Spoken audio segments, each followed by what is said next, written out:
Kuha ito ng CCTV camera ng isang gasolinahan sa Barangay Salay, Mangaldan, Pangasinan. Dito, makikitang kampante ang dalawang gasoline boy habang kinakargahan ng gasolina ang isang kotse. Pero nang maningil na, bigla silang tinutukan ng baril ng driver saka nagdeklara ng hold up.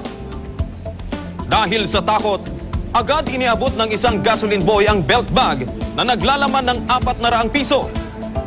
Agad namang tumakas ang hindi pa nakikilalang suspect.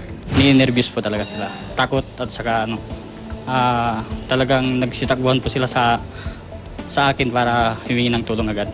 Nakunan din umano ng CCTV ang pagparada ng suspect ng halos 30 minuto sa kalapit na vulcanizing shop bago ang krimen.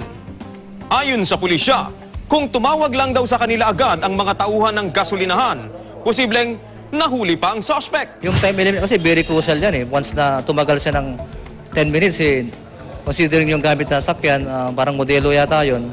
At yung time na yun eh, walang traffic, mabilis yung takbo ng sakyan, makakalayo agad. Kahit nakuhanan ng CCTV camera ang pang-hold up, mahihirapan daw ang pulisyang matukoy ang suspect dahil hindi ito namukhaan ng mga biktima. Wala ring plate number ang kotse.